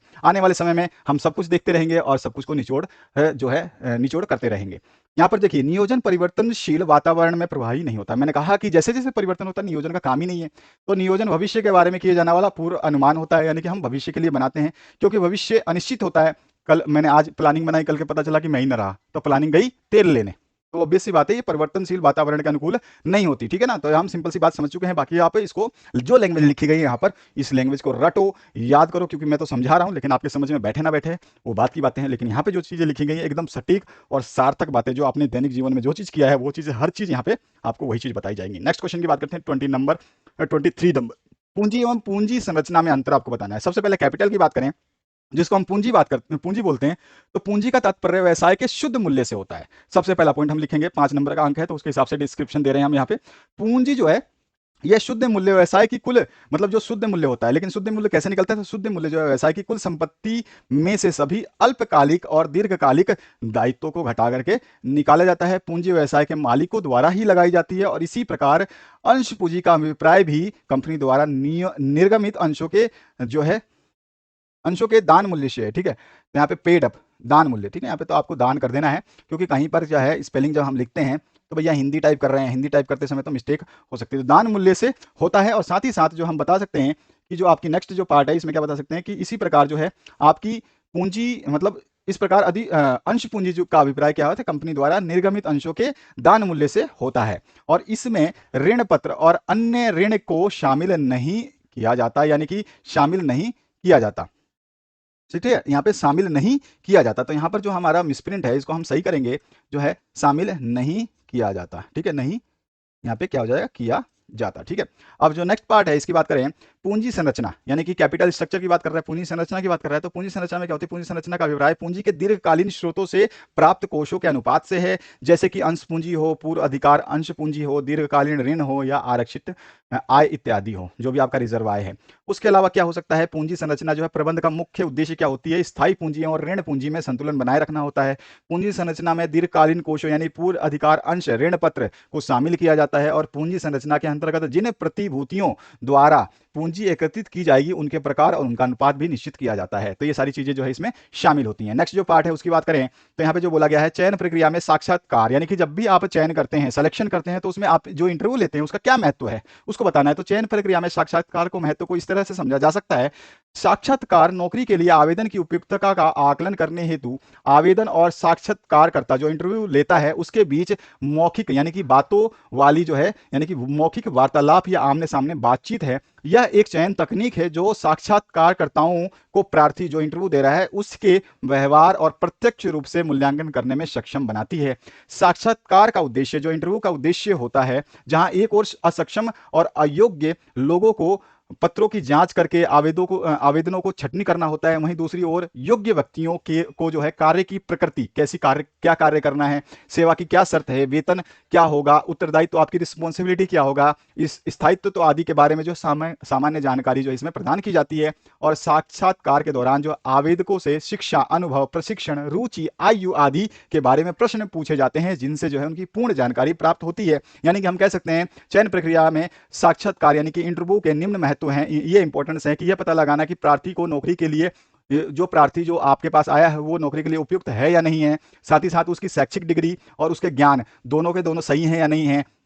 कई लोग तो मार्कशीट लेके पहुंच जाते हैं, मैंने क्या एमबीए किया है, मैंने तो एमएलएल किया है, मैंने वो ये किया है, और उनके पास ज्ञान कुछ भी नहीं होता है। और जो है प्रार्थी व्यक्तित्व का मूल्यांकन भी होता है कि आपका प्रार्थी जो आपके सामने बैठा है, जिससे हम बात कर रहे हैं, जिसका इंटरव्यू ले रहे हैं, उसका व्यक्तित्व कहता है, उसकी बातों से पता चल जाएगा। और प्रार्थी के बारे में जानने से और उसको नौकरी और संस्था के बारे में जो है ज्ञान प्रदान भी जो है हो जाता है। तो इस तरह से सारे पॉइंट जो है इंक्लूड कर सकते हैं। उसके बाद आते हैं नेक्स्ट क्वेश्चन पे, प्रबंध के सिद्धांतों की आवश्यकता किन कारणों से है, व्याख्या करिए। यानी कि प्रबंध की सिद्धांतों की आवश्यकता क्यों है हमें बताना है। तो प्रबंध की आवश्यकता जो है सबसे पहले कार्य कुशलता में वृद्धि करने से, जो भी हम कार्य करवाना चाहते हैं उसमें जो हम क्या करना चाहते हैं, उसके संपूर्ण संस्था के कार्य कुशलता में वृद्धि करना चाहते हैं, इसलिए प्रबंध जो है उन सिद्धांतों को लागू करता है और उनकी जानकारी जो है लोगों को देता है। साथ ही साथ सही दृष्टिकोण और कार्य प्रणाली के विकास में योगदान के लिए भी इसका उपयोग किया जाता है, जिसमें आप मार्गदर्शन करते हैं, साथ ही साथ कार्य के सिद्धांत को भी समझाते हैं। उसके अलावा सामाजिक उद्देश्य क्या है, तो यहाँ पे बताया जाता है कि समाज के प्रति लोग जो है वो कैसे व्यवहार करें और जो है जीवन स्तर उनका कैसे बढ़े, परिणाम स्वरूप सामाजिक उद्देश्य की पूर्ति जो है इससे की जा सकती है। उसके अलावा जो है हम बता सकते हैं प्रबंधकीय कार्यों का समुच्चय निष्पादन हेतु, यानी कि जो भी हम प्रबंध में जितने भी कार्य करते हैं उसको ठीक ढंग से करने के लिए इसकी आवश्यकता होती है। और साथ ही साथ जटिल समस्याओं को सुलझाने के लिए, चाहे वो कैसी भी जटिल हो, व्यवसाय से संबंधित हो, तो उसको हम सुलझा करके व्यवसाय में सफलता भी प्राप्त कर सकते हैं। तो ये सारे के सारे प्रबंध के सिद्धांतों की आवश्यकता इन कारणों से हम कह सकते हैं कि होती है। इसके बाद आते हैं पांच ही नंबर के प्रश्न चल रहे हैं। इसके बाद में अब इस 27 नंबर से हम स्टार्ट करेंगे, लेकिन अभी 26 नंबर चल रहा है। इसके बाद जो है 27 नंबर से सारे 10 अंक के प्रश्न होंगे, सारे अथवा सब कर दिए हमने। और इस पूरे पीडीएफ को आप डाउनलोड भी कर सकते हैं। जैसे मैंने बताया, अगर आपने चैनल को सब्सक्राइब नहीं किया, दूसरों को शेयर नहीं किया, अपने दोस्तों के साथ में धोखा कर रहे हैं, तो सबसे बड़ी बेईमानी उनके साथ हो जाएगी और आपके साथ भी हो रही है, क्योंकि आप अपना भला देख रहे हैं, दूसरे का नहीं देख रहे हैं, प्रबंध पढ़ रहे हैं और दूसरे का भला नहीं देख रहे, तो कैसे हो सकता है। चलिए 26 नंबर क्वेश्चन की बात करते हैं। औपचारिक और अनौपचारिक संगठन में आप अंतर बता सकते हैं। यहाँ पे टेबुलर फॉर्म में बता दिया हमने, उत्पत्ति के आधार पर बताया है, साथ ही साथ उद्देश्य क्या होता है औपचारिक का या अनौपचारिक का, बहुत ही सिंपल लैंग्वेज में लिखा है कि यहाँ पर जो है हम क्या करते हैं, भार का अर्पण करते हैं, अधिकारों का अर्पण करते हैं। और यहाँ पर जो है सामाजिक संबंधों के कारण, यार तू मेरा दोस्त है, ले ले, तो इस तरह से होता है। उद्देश्य क्या होता है, यहाँ पर जो है उद्देश्य होता है तकनीकी संगठन की तकनीकी उद्देश्यों के लिए जो है इसका औपचारिक संगठन का निर्माण किया जाता है, या औपचारिक संगठन में जो है तकनीकी उद्देश्य होते हैं। और सामाजिक अनौपचारिक में सामाजिक संतुष्टि प्राप्त करना, अरे मेरे को मजा आ रहा है, चल ले ले यार, तू इसकी बात भी कर ले, उसकी बात भी कर ले, तो इस तरह से सारी चीजें। आकार किसका कैसा होता है, तो आकार जो है औपचारिक संगठन का बड़ा होता है, सामाजिक संगठन यानी 2-4 लोगों के बीच में बात होती है तो छोटा होता है। उसके बाद में नियम, अधिकार और कर्तव्य क्या होते हैं, तो इसमें सारे के सारे लिखित रूप में होते हैं, और इसमें कोई भी लिखित रूप में, मेरा दोस्त है कहीं लिखा हुआ नहीं है, लेकिन यहाँ पर ये मेरा एम्प्लॉई है, ये मैनेजर है, सब कुछ लिखित होता है। तो इस तरह से हमने जो है पूरे चीजों को ब्यौरा दिया हुआ है। सत्ता का प्रभाव बता सकते हैं, स्थायित्व बता सकते हैं, अधिकार का सत्ता बता सकते हैं, स्थापना बता सकते हैं, संगठन चार्टों का उपयोग होता है, क्षेत्र भी बता सकते हैं। आपको बताया गया है क्वेश्चन 5 नंबर का है, तो कम से कम आपको 5 अंतर लिखने हैं। मैं बोलूंगा 5 नंबर का है तो 6 अंतर लिखिए। हमेशा मैंने आपको स्टार्टिंग से बताया कि जितने नंबर उससे एक ज्यादा लिखने की कोशिश करिए, ताकि एग्जामिनर को मौका ही ना मिले कि आपकी गलती में वो नंबर काट पाए। तो यहाँ पे हमने कुछ नहीं तो 9, 10, 12 जो है यहाँ पर आपको अंतर दिए, उसमें से आपको केवल मात्र 5 लिखने हैं। लेकिन मैं कहूंगा हमेशा 5 के जितने भी नंबर उससे एक ज्यादा लिखें, तो आप 6 लिखें, और आपको जो याद होते हैं वही लिखें। ऐसा नहीं कि मैंने पहला बताया इसी को याद करना है, आप दूसरे से स्टार्ट करिए, आप तीसरे को याद करिए, या चौथे को, पांचवें को, या छठे को, सातवें को, आठवें को, 9वें को, या 10वें को, 11वें को, आप किसी को भी याद कर सकते हो। इसमें से कोई भी 5 या 6 लिख सकते हो। मैं हमेशा कहूंगा एक अधिक लिखिए, 6 लिखिए, ठीक है। तो बहुत ही सिंपल है, पहले से बताता हूं। 1 से लेकर के 5 तक आप आराम से देख सकते हैं, मैंने 2-3 समझा दिया, आपको समझ में आ चुका होगा किस तरह से हमको इसके संबंध को स्थापित करना है। जरूरी नहीं है कि आप बेसिक अंतर बताएं, आप सीधे-सीधे औपचारिक और अनौपचारिक संगठन लिख करके भी उनके अंतर को बता सकते हैं। बाकी आपकी मर्जी है कि अगर आप ये देते हैं तो एग्जामिनर समझ जाएगा कि आप बेहतरीन हैं और आपने जो है अपने जो सब्जेक्ट है उसको बेहतरीन तरीके से याद किया है। वो आपके ऊपर डिपेंड है। बाकी मैं कहूंगा कि आप जो है औपचारिक और औपचारिक संगठन को केवल अंतर जो है लिख दें। मेरा यहाँ डिटेल बताना इसलिए आवश्यक है क्योंकि कई बच्चों को जो है इस तरह से लिखने में मजा आता है और वो समझते हैं कि हाँ बोर्ड एग्जाम में इस तरह से लिखना चाहिए। तो यहाँ पर जो है काफी मैंने एग्जांपल्स दिए हैं, यानी काफी अंतर बताए हैं, उसमें से आप कोई भी 5 से 6 लिख सकते हैं। आते हैं हम नेक्स्ट क्वेश्चन की तरफ, जिसमें पूछा गया आपसे विस्तृत उत्तर, यानी कि बड़े बड़े क्वेश्चन जो कि 10 मार्क्स से होंगे। तो अब हम जो भी क्वेश्चन डिस्कस करेंगे सारे के सारे 10 मार्क्स के हैं। तो हेनरी फ्योल के अनुसार प्रबंध का अर्थ जो है पूर्व अनुमान लगाना और योजना बनाना है, संगठन करना है और आदेश देना है, समन्वय करना है और नियंत्रण करना है। इस कथन की व्याख्या करनी है। तो फेयल के अनुसार जो है प्रबंध का अर्थ पूर्व अनुमान लगाना, योजना बनाना, संगठन करना, आदेश देना, समन्वय करना और नियंत्रण रखना है। इसकी जानकारी जो है 1916 में फेयल ने अपनी एक बहुत बड़ी किताब लिखी थी जिसका नाम था इंडस्ट्रियल एंड जनरल एडमिनिस्ट्रेशन, जिसको हिंदी में बोला जाता है औद्योगिक और सामान्य प्रशासन नामक पुस्तक प्रकाशन की थी या प्रकाशित की थी। इसमें उन्होंने 5 प्रबंध कार्यों को जो है प्रबंधक के लिए अनिवार्य बताया था, जिनको हम यहाँ पे डिस्कस कर रहे हैं। सबसे पहले पूर्व अनुमान लगाना या योजना बनाना। तो यहाँ पे हमने बताया है कि आप जो भी संबंध, मतलब जब भी आप प्रबंध करते हैं तो आपको हमेशा जो है पूर्व अनुमान लगाना जो है आपका पहला कार्य होता है। पूर्व अनुमान लगाना या योजना बनाना जो संगठन, यानी कि कोई भी ऑर्गेनाइजेशन है, कोई भी कंपनी है, उसके भविष्य की भविष्यवाणी करने और आवश्यक उपायों को निर्धारित करने के लिए आवश्यक माना जाता है। और फ्योल का मानना था कि पूर्व अनुमान लगाना या योजना बनाना जो है प्रबंध के लिए सबसे कठिन और महत्वपूर्ण कारणों में से एक है, क्योंकि आप प्रिडिक्शन कर सकते हैं लेकिन वो सत्य होगा या नहीं होगा आप नहीं जान सकते। यहाँ पर बहुत सारे, आप बिग बॉस वगैरह सब कुछ देखते हैं, वहाँ पे बहुत सारे प्रिडिक्टर भी आए हैं। मैं भी थोड़ा थोड़ा बीच बीच में हर चीज का नॉलेज रखता हूँ। तो मैंने देखा है कि देखो, प्रिडिक्ट करने वाला 100% श्योर होगा, ये बिल्कुल फिक्स नहीं है। आपने भविष्यवाणी कर दी, वो 100% श्योर हो, वो नहीं हो सकता। फिर बाद में क्या बोलेगा, अरे मैंने ये थोड़ी बोला था, मैंने तो वो बोला था। तो यहाँ पर देखो वो चीज़ नहीं होती। यहाँ पे मैंने बोला नहीं बोला, लेकिन यहाँ पर आपको समझना है कि संगठन को सक्रिय, इसमें जो है इसको सही करने के लिए पूरे संगठन, जितने भी कर्मचारी, जितना भी ऑर्गेनाइजेशन में एम्प्लॉयज हैं, उनको सक्रिय रूप से भाग लेना चाहिए। हेनरी फ्योल के अनुसार एक आदर्श योजना में जो है उद्देश्यपूर्णता, निरंतरता, देखिए ध्यान रखिएगा ये इंपॉर्टेंट लाइन है, उद्देश्यपूर्णता, निरंतरता, लचीलापन और सटीकता होनी आवश्यक है। ठीक है। साथ ही साथ दूसरा जो इसके बाद में इन्होंने पॉइंट बताया था कि आदेश देना, फिर समन्वय करना, नियंत्रण करना, ये सारी चीजें हम इसमें डिस्कस करेंगे। तो संगठन करना क्या है? संगठन जो है प्रबंध का दूसरा कार्य है। संगठन वह गतिविधि है जिसके द्वारा कंपनी वह सब कुछ प्राप्त कर लेती है जिसकी उसे अपने संचालन के लिए आवश्यकता होती है। जैसे कि उसको कच्चा माल चाहिए, उपकरण चाहिए, पूंजी चाहिए या श्रमिक चाहिए, इससे संगठन के द्वारा वो प्राप्त कर लेती है। फ्योल मानते हैं कि संगठन का स्वरूप जो है मुख्य रूप से कर्मचारियों की संख्याओं पर निर्भर करता है। ठीक है, किस पर निर्भर करता है? संख्याओं पर निर्भर करता है, क्योंकि जितनी भी संख्या होगी उसको मैनेज करने के लिए, भाई 2 आदमी होंगे तो आप मैनेज कर लोगे, लेकिन 15 आदमी होंगे तो क्या बोलोगे, यार मैं अपना एक मित्र को बुला लेता हूं, वो आपको शायद समझा पाएगा। ठीक है, तो हम इस तरह से जो है जितने भी संख्याएं बढ़ती हैं उसके हिसाब से हम उसको नियंत्रण करते हैं। वैसे वैसे संगठन में लोग के काम पर नियंत्रण जो है आवश्यकता बढ़ जाती है। जैसे जैसे कर्मचारियों की संख्या बढ़ेगी वैसे वैसे लोगों की संख्या बढ़ेगी और वैसे वैसे संगठन में लोगों को नियंत्रण करने की आवश्यकता भी बढ़ जाती है। इस संबंध में फ्योल ने कहा था कि 10, 20, 30 श्रमिकों के प्रत्येक नए समूह को इसके नेतृत्व, यानी 10-20 श्रमिक है तो उसके नेतृत्व, यानी कि उसका जो है लीडर कोई ना कोई होना चाहिए। एक फोरमैन हो सकता है, एक आपका सुपरवाइजर हो सकता है, आपका एक मैनेजर हो सकता है। तो इस तरह से उसकी आवश्यकता होती है। अगर स्वामी, मान लो कि मालिक 2-3 हैं, जैसे कि आपका होंडा थी, हीरो होंडा थी पहले, अब होंडा हो गई अलग और हीरो हो गई अलग। ऐसी मारुति सुजुकी है, अब मारुति हो जाएगी अलग, सुजुकी हो जाएगी अलग। तो इस तरह से जो है कभी भी जब स्वामी अलग, मतलब 2-3 हो, तो उसमें से कोई एक विशेष आदमी जो है उच्च पद पर होना चाहिए, जिसकी बातें सब कोई समझ पाए और सब कोई मान पाए। साथ ही साथ संगठन, जो भी संगठन होता है वो पिरामिड शैली पे होना चाहिए कि पूरा संगठन जो है उच्च स्तर तक कवर हो जाए, यानी कि नीचे सुपरवाइजर हो, उसके ऊपर मैनेजर हो, उसके ऊपर जनरल मैनेजर हो, उसके ऊपर जो है वाइस प्रेसिडेंट हो, उसके ऊपर जो है सुपर वाइस प्रेसिडेंट हो, उसके ऊपर डायरेक्टर हो, उसके बाद मैनेजिंग डायरेक्टर हो। तो इस तरह से क्या होना चाहिए, संगठन जो है पूरी तरह से सभी लोगों से घिरा होना चाहिए, जिसमें कि कोई भी आनाकानी करने लायक या फिर कोई भी छेड़छाड़ करने लायक ना बचे। ठीक है, तो ये बोलते हैं कि संगठन का स्वरूप बहुत बेहतरीन होना चाहिए। इसके अलावा वो बोलते हैं आदेश, आदेश प्रबंध का तीसरा कार्य है। आदेश का उद्देश्य पूरे संगठन के हित में जो है श्रमिकों के प्रयास के लिए इष्टतम प्रभाव स्थापित करना। आदेश जो दे दिया भैया, इसको फॉलो करना है, चाहे क्योंकि आदेश देने वाले की कंपनी है, आदेश देने वाले का ही संगठन है, आदेश देने वाले का ही दुकान है, चाहे उसका नुकसान हो या कुछ भी हो, लेकिन आदेश को मानना नीचे वाले लोगों का फर्ज है। तो यही उसने बताया था। तो आदेश आपको मानना होगा। ठीक है, तो स्थापित करना होता है। और प्रबंध की सफलता जो है व्यक्तिगत गुणों और प्रबंध के सिद्धांत, सामान्य सिद्धांतों के ज्ञान के संयोजन पर निर्भर करता है। साथ ही साथ फेयोल के अनुसार जो है एक प्रबंध को दिशा निर्देश यानी कोई भी काम देने के लिए, कंपनी के मुख्य प्राथमिकताओं पर जोर देने के लिए जो प्रमुख सहयोगी जो भी उस संस्था में काम करते हैं, जो लोग भी काम करते हैं, उनके साथ नियमित जो है मीटिंग यानी कि बैठकें करनी चाहिए। और बैठक में जो भी आदेश दिए जाते हैं उनको जो है समय पर पूरा करने के लिए जो है निर्देश होने चाहिए, और साथ ही साथ वो समय पर पूरा भी होना चाहिए। समन्वय यानी कोऑर्डिनेशन, हम क्या बात करते हैं कोऑर्डिनेशन की। समन्वय जो है प्रबंध का चौथा कार्य है और बहुत ही महत्वपूर्ण माना जाता है, और अंतिम कार्य तो सबसे ज्यादा महत्वपूर्ण माना जाता है।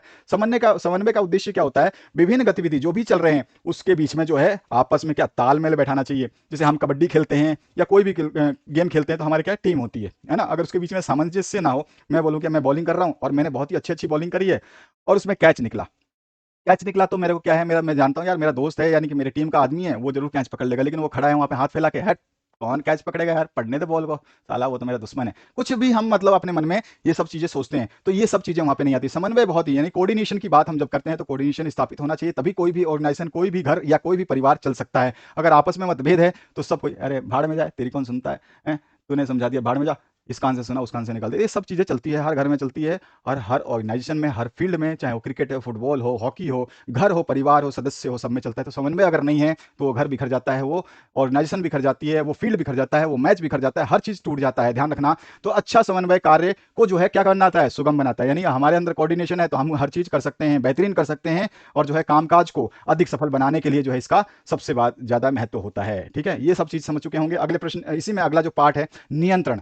नियंत्रण भी जो है आपका इसने बताया था कि आप नियंत्रण को अगर प्रभावी नहीं मानते हो तो नियंत्रण जो है इन सभी कामों को अगर नियंत्रित नहीं करते हो, मतलब आपने सब कुछ तो कर दिया, अगर नियंत्रित नहीं करते हो तो सब कुछ विफल हो जाएगा। या नियंत्रण मतलब आपका कंट्रोल होना चाहिए। तो नियंत्रण प्रबंध का पांचवा कार्य है, जो भी आपने योजनाएं बनाई हैं, सिद्धांत बनाए हैं या कार्य दूसरों को दिए हैं, संगठन में जितने भी चीजें हैं, अगर उसको सुनिश्चित करने के लिए आपके पास नियंत्रण नहीं है तो सब कुछ विफल हो जाएगा। यानी कि नियंत्रण का उद्देश्य जो है, आपने जो भी गलती की है या कर्मचारियों ने जो भी गलती की है, कमजोरी है, उनके बारे में पता लगाना, उनको बेअसर करने के लिए जो योजनाएं बनाना, वो सब कुछ जो है हम निर्धारित करते हैं ताकि भविष्य में कभी भी घटित ना हो सके। और फेयोल लिखते हैं नियंत्रण सब कुछ प्रभावित करता है। तो यानी कि हम कहते हैं कि कंट्रोल, आपका कंट्रोल यानी आपके माँ बाप का कंट्रोल, आपके टीचर का कंट्रोल, चाहे कुछ भी, आप समझ सकते हैं इस बात को, जो मैंने आपको घर की बात बता दी है कि आपके माँ बाप का कंट्रोल या आपके अंदर आपके संस्था जिस स्कूल में जाते हैं आपके टीचर या प्रिंसिपल का कंट्रोल जो है सब कुछ निर्धारित करता है, आपके ऊपर सारा का सारा इफेक्ट डालता है। अगर उनका कंट्रोल ढीला है तो सब कुछ बर्बाद हो जाएगा। यानी कि नियंत्रण सब कुछ प्रभावित कर देता है, कंट्रोल सब कुछ प्रभावित कर देता है, चाहे उत्पाद हो, चाहे आप कोई चीज बनाते हो, वो भी प्रभावित हो जाएगा अगर आप इसके ऊपर नियंत्रण नहीं रखते हैं। साथ ही साथ जो लोग उसको बना रहे हैं वो भी प्रभावित हो जाएंगे। अरे छोड़ो, मैं कल 10 कप चाय बनाता था, आज मैंने लोगों को जो मैंने काम पे रखा उसके ऊपर छोड़ दिया, तो उसने क्या बनाया? अरे 10 कप बनाता है रोजीना, आज 9 कप बना देते हैं, 5 कप बना देते हैं, 10 कप बना देते हैं। इस तरह से चलता रहेगा। और संगठन, जिस दुकान या जिस ऑर्गेनाइजेशन को आपने स्थापित किया वो तो पूरा का पूरा नष्ट हो जाएगा। तो नियंत्रण सबसे अंतिम है लेकिन सबसे महत्वपूर्ण है, सभी लोगों का निचोड़। यानी कि जितने भी हमने चीज पढ़ी है उसमें से पांचवा नियंत्रण है ना, अगर ये नहीं है तो सब कुछ खत्म हो जाएगा। तो यहाँ पे इसीलिए फेयोल ने लिखा है कि नियंत्रण सब कुछ प्रभावित करता है, चाहे वो उत्पादन हो, चाहे वो श्रमिक हो, चाहे वो ऑर्गेनाइजेशन हो यानी कि संगठन हो। तो फेयोल का मानना है कि नियंत्रण केवल प्रबंध की जिम्मेदारी ही नहीं होनी चाहिए, लेकिन प्रत्येक स्तर द्वारा इसका निपटाया जाना आवश्यक है। यानी हर स्तर के आदमी को जो है सोचना चाहिए कि मेरा कंट्रोल जो है खराब ना हो, खाली ना हो। अथवा पाठ की बात करते हैं, 10 नंबर का फिर से प्रश्न, टेलर के वैज्ञानिक प्रबंध की बात करते हैं।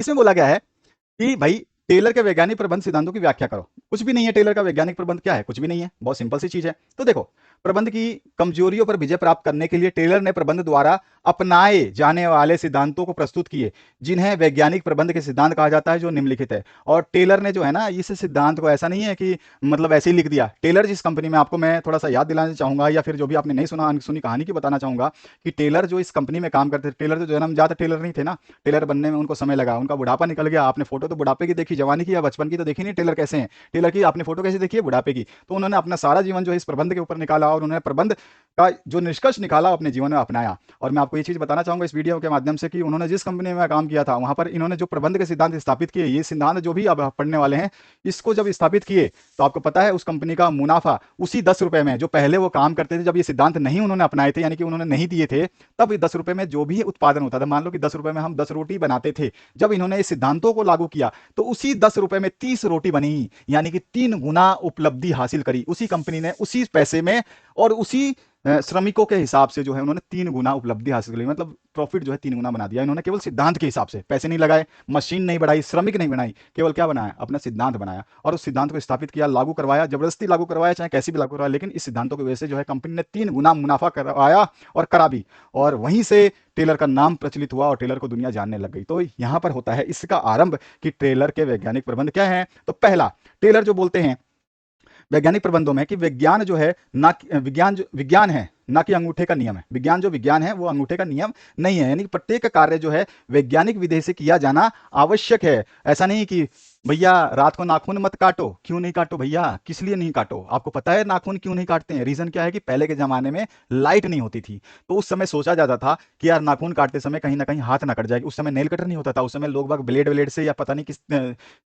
तीखी अपने जो पत्थर है उससे काटते थे, तो आपके हाथ में चोट ना लग जाए, इस वजह से जो है नाखून नहीं काटे जाते थे। इसका वैज्ञानिक जो है कोई भी औचित्य नहीं है कि रात को नाखून मत काटो, कल के दिन आपका घाटा हो जाएगा, कल के दिन नौकरी छूट जाएगी, कल के दिन एक्सीडेंट हो जाएगा, ऐसा कुछ भी नहीं है।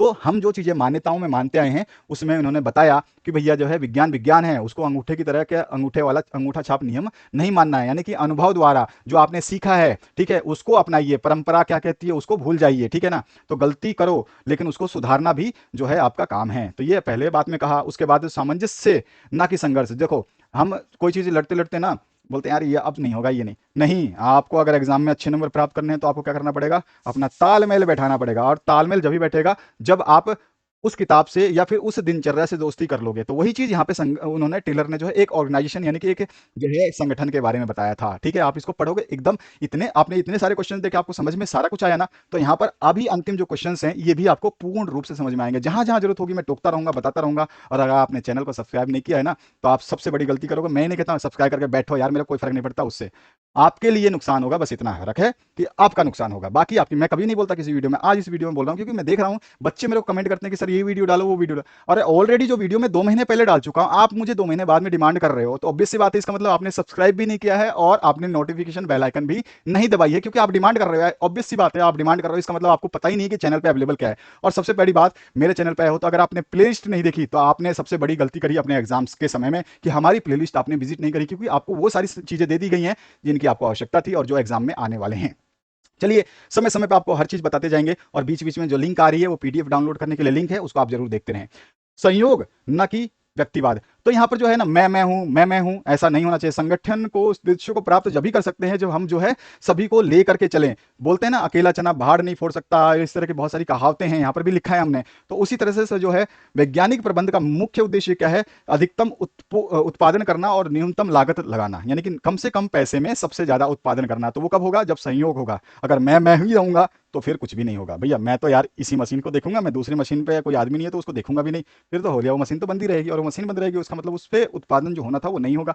तो मैं नहीं होना चाहिए, यहाँ पे हम होना चाहिए, ठीक है।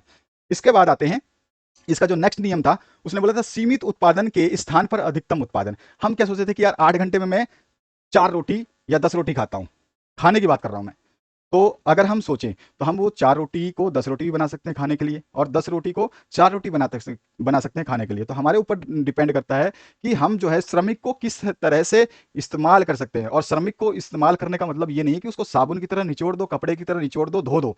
उस श्रमिक को आप जितना लाभ देंगे, जितना उसका ख्याल रखेंगे, जिसका आप देखभाल करेंगे, आपका संगठन उतना ही जो है मजबूत होगा। अगर मैं क्लास में आपको पूरी क्लास प्यार करे तो ऑटोमेटिकली आप चाहे कितना भी पढ़ना नहीं जानते हो लेकिन आपको बोल दिया कि यार तू बहुत इंटेलिजेंट है और तू कर सकता है। अगर हर स्टूडेंट हर दिन आपको यही चीज बोलता रहे तो आप एक दिन, दूसरे दिन, तीसरे दिन, चौथे दिन क्या सोचेंगे, यार मेरे को हर कोई क्यों बोलता है कि यार मैं कर सकता हूं, इसका मतलब मेरे अंदर तो काबिलियत है, तो मुझे क्या करना चाहिए, मेहनत करनी चाहिए। तो आप मेहनत करना शुरू कर दोगे, ऑटोमेटिकली आपका परिणाम जो है सुधर जाएगा। तो इसमें क्या हुआ कि जो है हम सीमित की जगह जो है हम अनलिमिटेड होने वाले हैं। तो यही है बात की जा रही कि जो चीज संभव हो सकता है वो करना ही करना है, श्रमिकों का भी देखभाल करना है और मालिकों का भी देखभाल करना है। उसके बाद जो है आपका नेक्स्ट पॉइंट क्या कहता है, ये कहता है कि प्रत्येक व्यक्ति का अधिकार अधिकतम दक्षता एवं समृद्धि तक विकास होना चाहिए। हर व्यक्ति, मतलब हम सोचे कि अरे ये लुल है, इसको क्या आता होगा, इसके अंदर कुछ गुण नहीं। अरे लुल तो तुम हो जो सोच रहे हो, हर कोई लुल नहीं होता। और हर इंसान जो पैदा होता है अपने गुणों के साथ पैदा होता है, चाहे वो लंगड़ा हो, लूला हो, अंधा हो, काना हो, बहरा हो,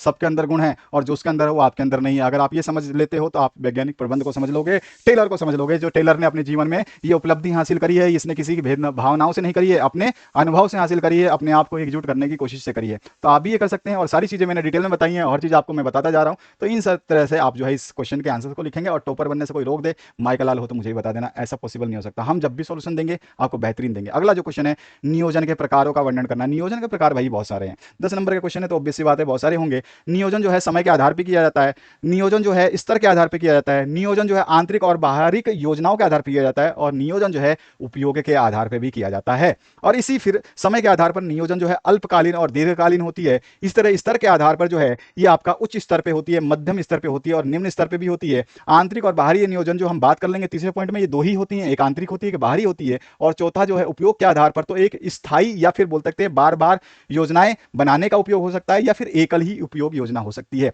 तो ये मैंने चार्ट के द्वारा समझाया कि ये योजनाओं के प्रकार हैं। आप चाहें तो ये चार्ट बना देंगे तो ऑब्वियस सी बात है एग्जामिनर समझ जाएगा कि बंदे ने जो लिखा होगा वाकई में कमाल लिखा होगा। तो ध्यान रखना है कि ये चार्ट अगर आपको बनाना आता है तो बेहतरीन है, आप अपने आप में बेमिसाल हैं, और इस चार्ट को बना देंगे तो आपको पूरे मार्क्स वैसे ही मिल जाने हैं, क्योंकि ये चार्ट से समझ जाएगा कि बंदे ने लिखा तो जरूर होगा और सही लिखा होगा।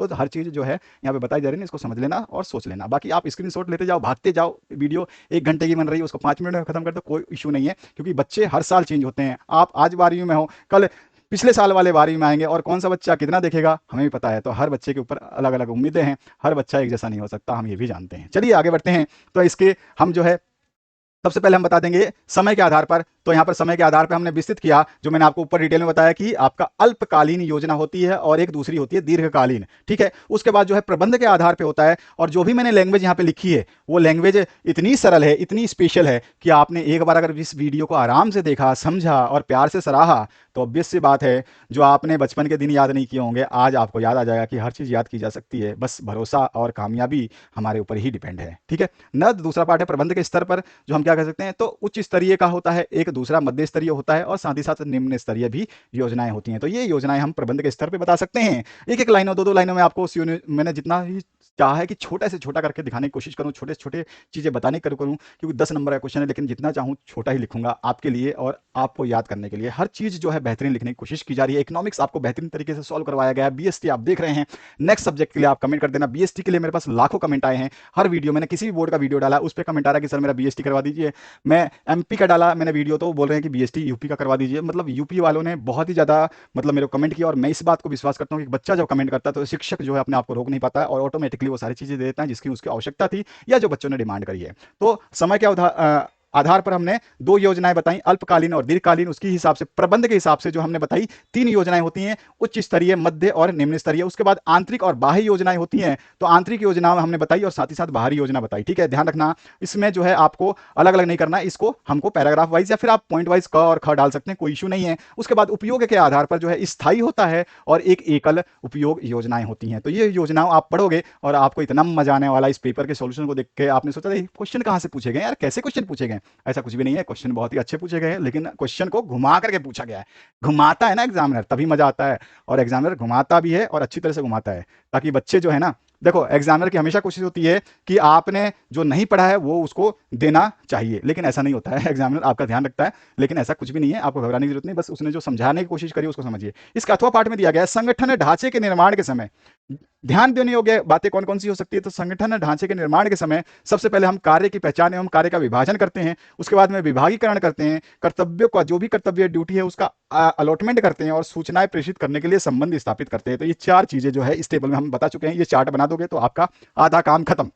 इसके बाद एग्जामिनर समझ जाएगा कि बंदे ने चार्ट बनाया, इसका मतलब उसको सब कुछ पता है, सारा ज्ञान उसने ले रखा है। अब जो है इसको आप सबसे पहले कार्य की पहचान और विभाजन के बारे में बता देंगे, जो कि मैंने यहाँ पे बहुत ही सिंपलेस्ट वर्ड में लिखा है। उसके बाद में विभागीकरण क्या होता है उसको भी मैंने, देखो जो मैं बोल रहा हूँ ना वही चीज यहाँ पे लिखी हुई है। अब उसको विस्तार से करता रहूँ वीडियो बनेगी 5 घंटे की, कोई फायदा नहीं होगा। बेहतरीन होगा कि आप इन चीजों को याद करें, जहां पर जरूरत होगी वहां पर मैं आपके लिए हमेशा उपलब्ध हूँ, और हर चीज मैं आपको बताता रहूंगा। जहां पर डिटेल की आवश्यकता होगी वहां पर डिटेल में देता रहूंगा, चिंता करने की आवश्यकता नहीं है, भागने की जरूरत नहीं है। पहले वीडियो को पॉज करके देखिए कि पैराग्राफ लिखा क्या है। अगर पैराग्राफ आपको अच्छा लगता है तो फिर पीडीएफ डाउनलोड करने की कोशिश कीजिए, या फिर यहाँ पर जो वीडियो में दिखाया गया इसको लिखने की कोशिश कीजिए। जब तक आप मेहनत नहीं करेंगे तब तक आपको परिणाम नहीं मिलेगा। ये जो है प्रबंध का सिद्धांत है, या फिर बोलते हैं योजना का सिद्धांत है, ठीक है। तो विभागीकरण हो जाएगा। उसके बाद में कर्तव्यों का आवंटन या निर्धारण करना पड़ता है। उसके बाद में सूचनाएं प्रेषित करने के संबंध स्थापित करने पड़ते हैं। तो ये चारों पॉइंट को आप जो है डिटेल में समझा देंगे, और जो कि मैंने यहाँ पे डिटेल में आपको एक एक लाइन जो है समझा दी है। अब आते हैं हम अगले प्रश्न के अगले पार्ट पे। तो यहां पर जो है पूछा गया नियुक्तिकरण प्रक्रिया पर प्रकाश डालना। नियुक्तिकरण कैसे होता है भैया? तो सबसे पहले जो है नियुक्तिकरण यानी कि भर्ती, ठीक है। भर्ती प्रक्रिया में निम्नलिखित चरण होते हैं। सबसे पहला चरण होता है कर्मचारियों की मांग, भैया हमको किस कर्मचारी की आवश्यकता है। उसके बाद में भर्ती के स्रोतों की पहचान, तो भर्ती जो भी होती है वो कैसे होगी और किस तरह से वो जो है वहां तक पहुंचेंगे। साथ ही साथ जो है इच्छुक लोगों को आमंत्रण देना होता है कि भैया कौन कौन जो है इस भर्ती के लिए इच्छुक है, कौन कौन यहाँ पे काम करना चाहता है, उसकी क्या जो अनुभव है, साथ ही साथ वो क्या नौकरी की शर्तें प्राप्त करना चाहता है, क्या उसकी योग्यताएं हैं, क्या उसका अनुभव है, सब कुछ हम जो इसमें इच्छित लोगों को आमंत्रित करते हैं। उसके बाद में योग्य आवेदक जो भी अच्छे लोग हैं, क्योंकि हमारे पास तो लाखों लोग आते हैं। अब जैसे अभी अभी आया कि नेवी वाला जो रूल घटा दिया, 4 सालों की 5 सालों की सर्विस कर दी है, नई नई सर्विस से योजना आ गई, गवर्नमेंट ने लागू कर दी है, तो ऑब्वियस सी बात है जिसको जरूरत होगी वो जाएगा। तो ऐसे ही बहुत लाखों लोग जो है अप्लाई करते हैं। भले ही प्रोटेस्ट हुए, गाड़ियां फूकी, कहीं पर आंदोलन हुए, लेकिन फर्क क्या पड़ा, कुछ नहीं। पब्लिक प्रॉपर्टी नुकसान करी, गवर्नमेंट का कुछ गया नहीं, गवर्नमेंट ने टैक्स बढ़ा दिया, सिलेंडर महंगे हो गए, गाड़ियों का खर्चा महंगा हो गया, राशन महंगा हो गया, पब्लिक ने खुद ही अपने पैरों पर कुल्हाड़ी मारी है। लेकिन पब्लिक समझिए क्या, अरे मैं तो ये कर दूंगा मैं, अरे तुम कुछ नहीं कर पाओगे भैया। करने के लिए आपके ऊपर ये है, सत्ता आपके अंदर है, लेकिन सत्ता का मतलब ये होता है कि सत्ता को चेंज करिए, आप लोगों की संपत्ति नष्ट ना करें। आपकी संपत्ति अगर कोई नष्ट करके जाएगा, आपके घर के बाहर एक गमला फोड़ के जाएगा, आपके घर का एक बल्ब फोड़ के जाएगा कोई, तो आपको इतना गुस्सा आता है, आप लोगों की कारें फूंक देते हैं, घरों के बाहर आग जला देते हैं, बहुत कुछ कांड करते हैं। आपको समझ में आता है कि आप लोग क्या करते हैं? कभी जिंदगी में आप ये चीज सोचेंगे? नहीं सोच सकते। हर आदमी इंसान प्रवृत्ति का अलग होता है, उसकी सोच आप कभी नहीं सोच सकते। नीच से नीच सोचने वाला रहेगा और ऊंच से ऊंच सोचने वाला रहेगा, लेकिन कोई भी आदमी ये नहीं सोचेगा कि मेरी वजह से दूसरे का नुकसान क्या होता है। कभी अगर ये इंसान सोच लेगा तो ये प्रोटेस्ट नहीं होंगे, ये हमेशा किसान आंदोलन, तो गुर्जर आंदोलन, तो ये आंदोलन कभी नहीं होंगे। ये जिंदगी में ध्यान रखना। लेकिन ये कभी नहीं समझेगा, कोई इंसान नहीं समझेगा। किसको किसको समझाओगे आप? कभी कोई किसी को समझा नहीं सकता, क्योंकि आप समझाओगे अभी और भूलेगा तभी। ठीक है। तो यहां पर आता है योग्यता आवेदकों की, जो भी योग्य आवेदक है उनकी सूचियों को तैयार कर लेना। तो ये अंतिम हमारा पड़ाव होता है। और इसके बाद में आता है इसका अथवा क्वेश्चन। अथवा क्वेश्चन में क्या पूछा गया? पर्यवेक्षण की परिभाषा देनी है। पर्यवेक्षण क्या होता है? तो भैया पर्यवेक्षण दो शब्दों से बना है, सुपर प्लस विजन। सुपर का मतलब क्या होता है? सुपर का मतलब होता है दृष्टि, सॉरी विजन का मतलब होता है दृष्टि, और सुपर का मतलब क्या? उत्तम। हम बोलते हैं ना सुपरमैन, उत्तम आदमी है ना।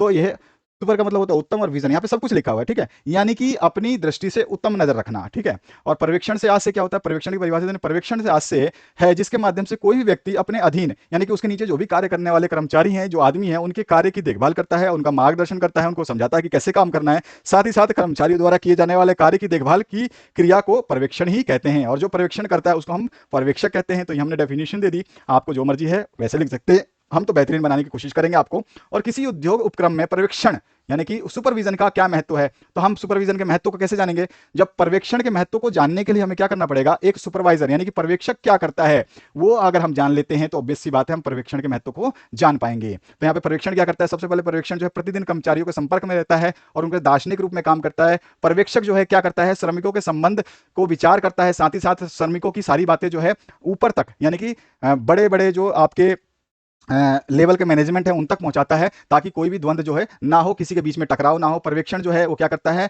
उन श्रमिकों को नियंत्रण करता है, उनके एकता को बनाए रखता है, साथ ही साथ श्रमिकों में तालमेल बनाता है।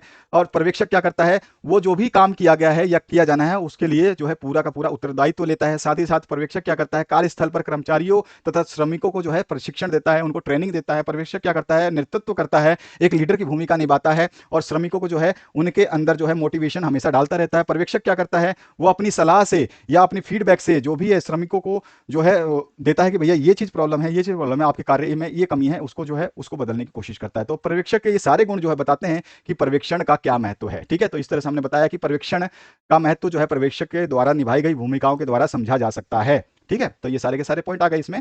अब आते हैं हम नेक्स्ट पॉइंट पे। किसी कंपनी में स्थायी पूंजी आवश्यकताओं के निर्धारित करने वाले कारकों का वर्णन करना है। तो किसी कंपनी में स्थायी पूंजी जो होती है उसकी आवश्यकताओं को कौन निर्धारित करता है? तो देखो व्यवसाय की प्रकृति जो है निर्धारित करती है, साथ ही साथ जो है क्रियाओं का पैमाना, जो भी हम स्केल ऑफ ऑपरेशन यूज करते हैं वो निर्धारित करता है। साथ ही साथ तकनीकी चयन, जितने भी टेक्निकल चयन है, चॉइस होती है वो निर्धारित करता है। साथ ही साथ तकनीकी नवीनता, जितने भी अपग्रेडेशन होते हैं, हम बोलते हैं यार मोबाइल हमारा खराब पुराना हो गया, अब तो तेरा मोबाइल नया है, तो इस तरह से हम बात करते हैं। वही चीज यहाँ पे लागू होती है। तकनीक जो भी नया तकनीक आएगा वो भी इसको प्रभावित करता है। साथ ही साथ विकास की संभावनाएं प्रभावित करती हैं। विविधीकरण यानी कि डाइवर्सिटीज, हर चीज अलग अलग होती है, वो भी प्रभावित करता है। और वित्तीय विकल्प यानी कि फाइनेंशियल एक्टिविटीज, तो वो भी ऑब्वियस सी बातें करेंगे। सहकारिता स्तर यानी लेवल ऑफ कोलैबोरेशन, जो भी हम कोलैबोरेट करते हैं, किसी के साथ में सहकारिता बनाते हैं, वो प्रभावित करता है। अमूर्त संपत्तियों के लिए प्रावधान जो है ये भी प्रभावित करता है।